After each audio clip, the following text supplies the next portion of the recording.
things like that too. So, like whenever you guys speak and I grade a presentation, they Yeah. do that kind of thing. And sometimes if they have a rubric, they'll grade like a poster or something like that. So I go to school based off online. Just my class. Um, So, okay, so hand washing. So we talked about it's the most effective way to prevent the spread of infection. So, most effective way to prevent the spread of infection, hand washing. Yep. Hand washing, hand washing, hand washing. Okay. So we should, like I said earlier, before and after every patient. So you walk into a room, get some. Walk out of the room, get some water. Walk into the next room, get some water. And so you want to use hand sanitizer as much as you can because it doesn't dry out your hands so bad and it's much quicker. When you think about it, if I've got 5 patients over the course of a day, I don't know how many times a day I'm going to walk into their room, but it's going to be a lot. If it takes me 30 seconds every time I walk in their room to wash my hands and walk out of their room to wash my hands, and then in between when I take off gloves or when I'm doing a procedure or whatever else, that's a lot of your time spent just washing your hands.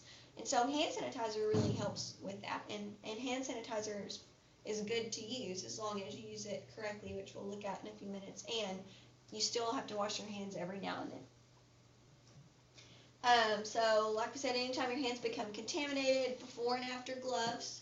Why do you think that is? Because your gloves when are you dirty. put them on, yeah, they get dirty, and then after, you're gonna have to touch them to take them off. Okay, we'll talk about how to take off gloves too soon. But yes, and what if you ripped a hole in one and you just didn't know? Another reason is a lot of gloves are latex gloves, and a lot of people have latex allergies, so you don't, a lot of times those gloves will leave powder on your hands, so you want to make sure that you wash that off too. So you don't want to expose somebody who's allergic to it. Before and after handling specimens, and that's just talking about in the lab, like if you've got blood work or urine or whatever, I would hope you would wear gloves too, but definitely. Whenever you're not sure if they're clean, if you see a hand sanitizer thing, just get some whenever you walk by. It's better to prevent it and to keep as few germs on your hands as possible, than, y'all ever, I always tell people this with pain medicine, but like, when you are, especially people who've been in surgery or whatever, a lot of people like to figure out how long they can go before they really need their pain medicine. Let's say they've had a knee replacement. I do that. And so they think, okay, I don't want to have to take pain medicine, so they keep putting it off and putting it off until they just can't stand it anymore. Well, let's say their pain, they've waited until their pain's gotten up here to like an 8. And they're like, oh, now I'm going to take some pain medicine. Maybe it'll come back down to like a 5, their pain level, how bad it is.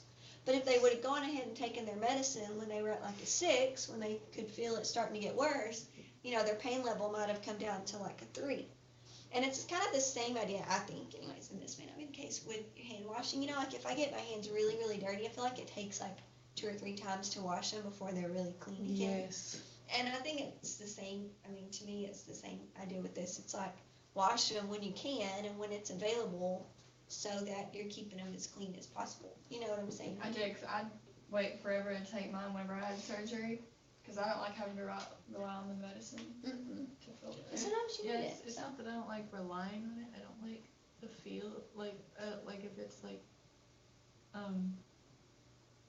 whenever I was on like hydrocodone or something, I don't like the way that makes me feel, so I Yeah, so you didn't take it. I did that too. They make me sick too. Mm-hmm. You can. Okay, after contact with any soiled or contaminated items, so you touched anything that was dirty or contaminated, obviously. After picking up something off the floor, especially like before you eat or touch your eyes or something like that. After you use the bathroom, hopefully we all do that already. After you cough, sneeze, or blow your nose, okay? Blowing your nose, even though you've got tissue between your nose and your hands, anything that gets wet, germs travel through it. So it's like, if your hands get wet when you use that tissue to blow your nose, it's like you just blew your nose into your hands. That's germ-wise. I know it's not as nasty, but germ-wise, it's the same idea.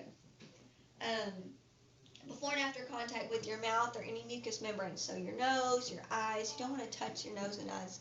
And especially right now with all the flu going around, like, keep your hands out of your eyes and your mouth and your nose.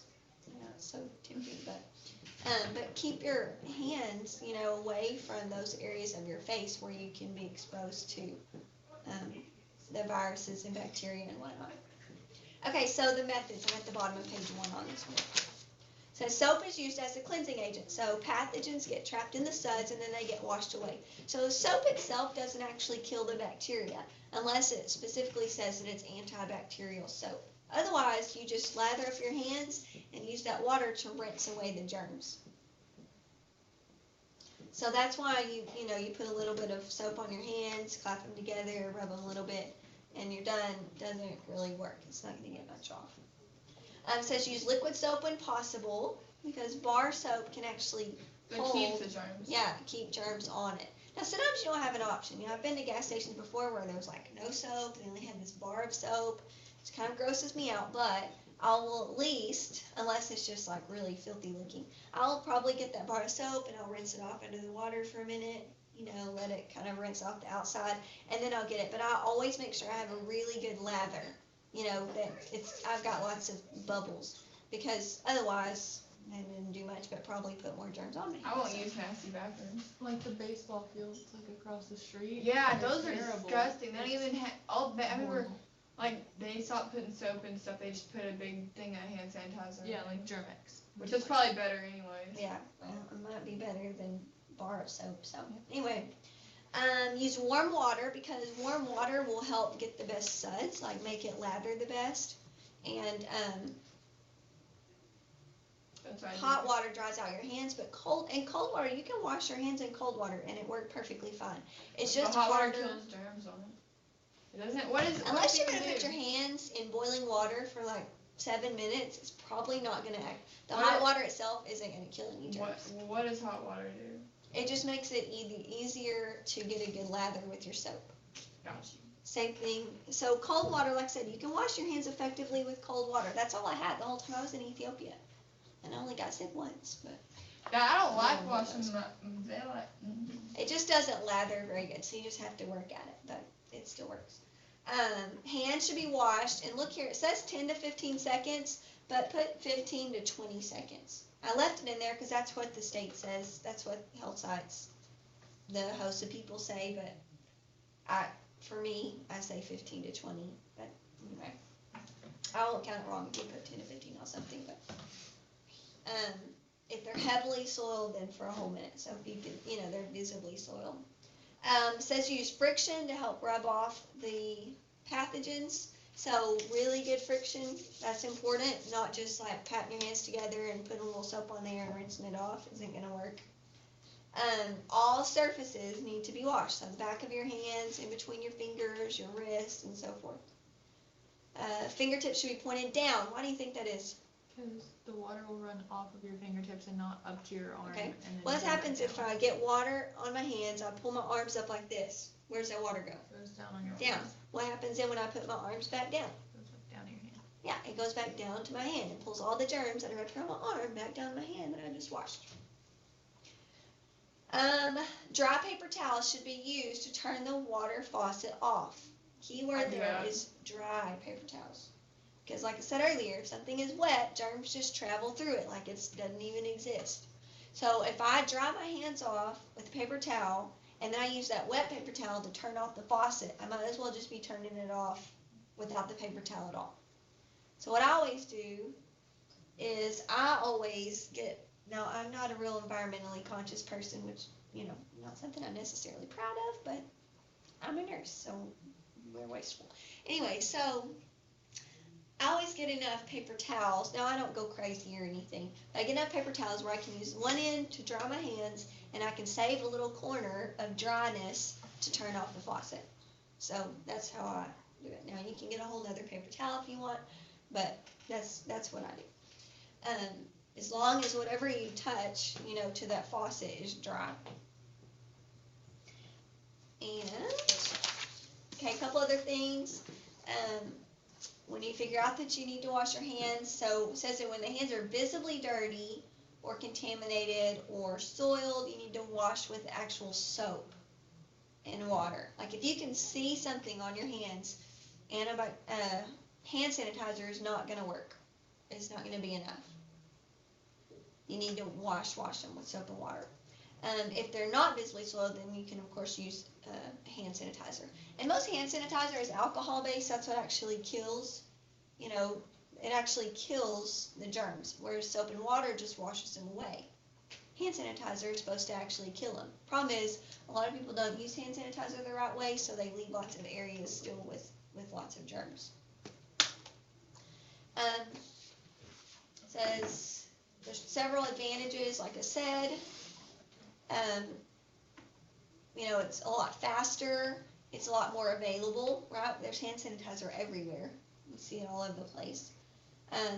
Acts quickly. It says reduces bacterial counts on the hands. They don't promote resistance, are less irritating to the skin. And then look at this very last slide on here. It says both components, waterless hand sanitizer and friction, should be used. And these are the steps to using hand sanitizer the right way. Make sure you don't have any organic matter, so make sure you don't need to actually wash them with soap and water.